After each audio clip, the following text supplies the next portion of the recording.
সকাল বন্ধুরা, আমি প্রিয়াঙ্কা উত্তর 24 পরগনা জেলার ছোট্ট একটি গ্রামের একজন সাধারণ গৃহবধূ। আমার চ্যানেলে আমার সকল প্রিয় বন্ধুদেরকে স্বাগত জানাচ্ছি। আশা করছি তোমরা সকলে ভগবানের আশীর্বাদে ভালো আছো।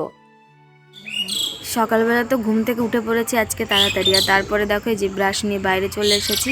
এখন ব্রাশ করে নেব। এর আগে উঠোন ঘর ঝাড় দেওয়া হয়ে গেছে, এখন ব্রাশটা করে নিই, তারপরে চা খাবো। তো চলো দেখতে থাকো ভিডিওটা, আশা করছি তোমাদের খুব ভালো লাগবে। সকালবেলা কিন্তু হাঁটতে যাওয়া শরীরের পক্ষে খুবই উপকারী, কিন্তু কি বলো তো, আমরা হচ্ছি ঘরের গৃহবধূ। আমাদের সকালবেলা ঘুম থেকে ওঠার পরে জুতো সেলাই থেকে চণ্ডীপাঠ করা সবটাই কিন্তু আমাদের করতে হয়, আর আমাদেরকেই কিন্তু সামলাতে হয়। তো দেখো বন্ধুরা, আমি আর মা কিন্তু এখন যাচ্ছি আমার বাবার ওখানে। এই যে মায়ের হাতে যে ব্যাগটা দেখলে না, ওই ব্যাগটা দিতে। গতকালকে যেহেতু শনিবার ছিল, আর বারের পুজোর প্রসাদ বাবা দেয়। বাবা প্রত্যেক শনিবারেই কিন্তু পুজো করে। তো দেখো, আর যেতে যেতে এই কুকুরটা কিন্তু আমাদের বাড়িতেই থাকে, আর এই কুকুরের বাচ্চাগুলো কত সুন্দর হয়েছে, দেখেই মনে হচ্ছে কোলে নিই। কিন্তু কি বলো তো, এরা নোংরার মধ্যে থাকে তো, আর সেইভাবে যত্নে থাকে না, সেই জন্য এদের এরকম পরিস্থিতি। আর এদিকে দেখতে পাচ্ছ বন্ধুরা, দাদু এসেছে আমাদের বাড়িতে, মানে আমার শাশুড়ি মায়ের বাবা। সেই দাদু কিন্তু মায়ের এই ফুচকার গাড়িটা একদম পুরো ঝাঁ চকচকে নতুন করে দিয়েছে। গাড়িটার যা পরিস্থিতি ছিল সেই অনুযায়ী দেখো এখন কিন্তু মনে হচ্ছে একদম নতুন গাড়ি। তারপরে দেখো চলে আসলাম চা করতে। সকালবেলা চা খাওয়া হবে, জেঠি দিদি ওদেরকেও কিন্তু ডেকে নেওয়া হয়েছে। মা কিন্তু এই দেখো ফুচকার গুচিগুলো কেটে সেগুলোতে তেল মাখাচ্ছে, যেহেতু অর্ডার রয়েছে পরের দিন। তো এদিকে আমিও কিন্তু চা খেয়ে নিচ্ছি। চাটা কিন্তু আমি বানিয়েছিলাম, আর চাটা খেতে খুব ভালো লাগছিল, সেই জন্য একটু বেশি চা নিয়েছি।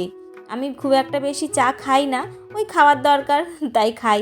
যাই হোক, এই দেখো মার কিন্তু এখানে গুচি কেটে তেল মাখানো হয়ে গেছে, আর একটু পরেই কিন্তু দাদা আর মা দুজনে কিন্তু ফুচকা বেলবে, আর তারপরে একে একে ফুচকাগুলো ভেজে নেওয়া হবে।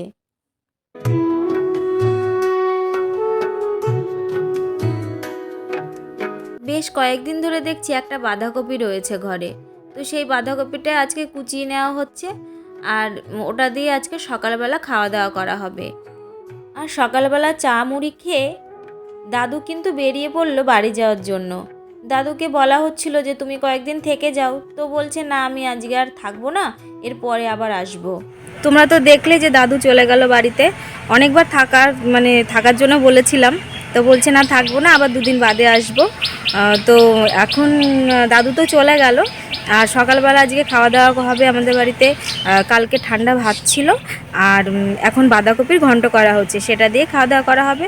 আর দুপুরে কি কি রান্না হবে সবটাই তোমাদেরকে দেখাবো, তো সঙ্গে থেকো। এখন তো প্রায় বেজে গেছে সকাল 10:30। তো দেখো এখন কিন্তু ভাত খেয়ে নিচ্ছি। এখানে রয়েছে ঠান্ডা ভাত, বাঁধাকপির তরকারি, আর গতকালকের একটু চিকেন ছিল, সেটাই গরম করা হয়েছে। আর এটা দিয়েই এখন সকালবেলা ভাতটা খেয়ে নেব। আর দুপুরবেলা কী কী রান্না হয় সবটাই কিন্তু তোমাদেরকে দেখাবো। আর এরই মধ্যে কিন্তু আমি চলে এসেছি বাবার এখানে। আমি এখন ছাদে চলে এসেছি, কুল নিয়ে এসেছি। তো সেই কুলগুলোই রোদে দেবো, আমাদের বাড়িতেও রোদ লাগে, কিন্তু ছাদে দিলে ভালো হয়। তো সেই জন্য মা বলল যে ছাদে দিয়াই, তো এখন আমি ছাদে কুল নাড়তে এসেছি। বাড়ি থেকে কিন্তু আমি এই কাপড়টা নিয়ে এসেছিলাম। এই কাপড়টার ওপরেই আমি কুলগুলো মেলে দেব, আর ভালো শুকিয়ে গেলে তখন আচার করে নেব।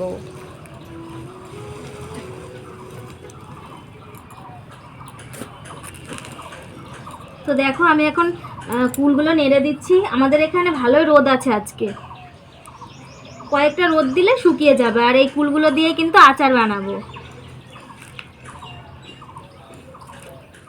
এই সিঁড়ি দিয়ে নামতে না ভীষণ ভয় লাগে, কেন বলো তো, সাইড দিয়ে তো রেলিং দেওয়া নেই, আর খুব তাড়াতাড়ি রেলিং দেওয়া হবে। বাড়িটার বাকি যেটুকু কাজ পড়ে রয়েছে সেগুলো খুব তাড়াতাড়ি করা হবে। সময় হয়েছে দুপুর 12:30 মতো। তো বাড়িতে এসে তাড়াতাড়ি কিন্তু আমি রান্নাটা চাপিয়ে দিয়েছি। এখানে রয়েছে সিম ভাজা, আর সিমটা ভেজে নিচ্ছি। আর তারপরেই এই দেখো ডিম রান্না করব আজকে। গতকালকে চিকেন খাওয়া হয়েছিল, তো আজকে মা বলল ডিম রান্না কর। তো তারপরে রান্নাটা সারার পরে আমি তাড়াতাড়ি ভাত খেয়ে নিয়েছিলাম। কেননা ভাত খেতে খেতে কিন্তু আমাদের প্রায় 3:30 থেকে 4টে বেজে গেছিলো। তো বাবা বাড়ি এসেছিল, তারপরে কিন্তু আমরা খাওয়া দাওয়া করে নিয়েছি সকলে মিলে। এদিকে দেখো মা কিন্তু ফুচকা ভাজছে। তো এই ফুচকাগুলো বেশ কড়া কড়া ভেজেছে। মা সব ফুচকাগুলো কড়া কড়াই ভাজে, কিন্তু কি বলতো এতে একটু তেল বেশি লাগে আর বেশিক্ষণ রোদে রাখতে হয়। এখন বেজে গেছে সন্ধ্যে 6টা। তো এখন আমি আর মা যাব একটু বাজারে। আমাদের এখানে আজকে কিন্তু সপ্তাহের হাট, মানে মঙ্গলবার আর শনিবারে কিন্তু আমাদের এখানে হাট হয়। তো সেই হাটে আমি আর মা এখন যাব কিছু সবজি বাজার কিনতে আর একটু মাছ আনতে। কেননা আগামীকাল কিন্তু মার ফুচকার অর্ডার রয়েছে, খুব ব্যস্ততার মধ্যে সারাটা দিন কাটবে, সেই জন্যই এখনই আমরা বাজারঘাট করে রাখবো। আর কি বলতো, হাটে গেলে না অনেক সবজি সস্তাতেও পাওয়া যায়। আর আমাদের মতো মধ্যবিত্ত সংসারে একটু যদি টাকা বাঁচিয়ে চলা যায় সেটাই তো আমাদের পক্ষে ভালো, তাই না? আর এখন দেখো আমরা কিন্তু মেন রাস্তায় উঠে পড়েছি আমাদের কাঁচা রাস্তা থেকে। আর দেখো বন্ধুরা, এখন কিন্তু আমরা শাশুড়ি বৌমা দুজনে যাচ্ছি বাজার করতে। তো দেখো এই ব্রিজটা এখন পার করব আমরা এই সাইডের পাকা ব্রিজ দিয়ে এসেছি। আর এখন রয়েছি মোবাইলের দোকানে, মোবাইলে রিচার্জ করতে হবে। এই দেখো বন্ধুরা, এখন কিন্তু চলে এসেছি আমরা মেন বাজারে।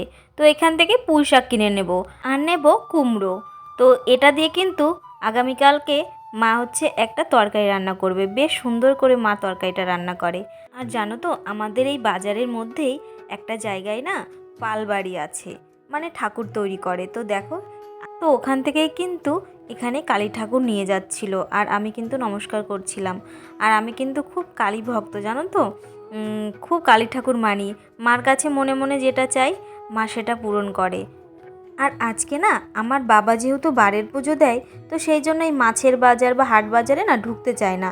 তো সেই জন্য আমি বাবার বাজারটাও আজকে করে নিয়েছিলাম। আর এইদিকে দেখো মার হাতে একটা ব্যাগ আর এদিকে আমার হাতেও একটা ব্যাগ। তো আমি ভিডিওটা করছিলাম, সেই জন্য তোমাদেরকে দেখাতে পারলাম না। আর দেখো মা হেঁটে চলেছে সামনে আর আমি পেছনে। বাজার করতে করতে না অনেকটাই বেশ লেট হয়ে গেছিলো আমাদের। তো যাই হোক, আমরা এখন যাচ্ছি আমাদের বাড়ির দিকে। আর খেজুর কিনে নিয়ে এসেছি। কেন বলো তো, মায়ের না প্রেশার লো। তো ডাক্তার মাকে খেজুর খেতে বলেছে, তো সেই জন্যই নিয়ে আসা হয়েছে। আর বাড়ির কয়েকজনের জন্য নিয়ে এসেছিলাম আলুর চপ। তো যাই হোক বন্ধুরা, আজকের ভিডিওটা কিন্তু অনেকটাই ছোট হয়ে গেছে।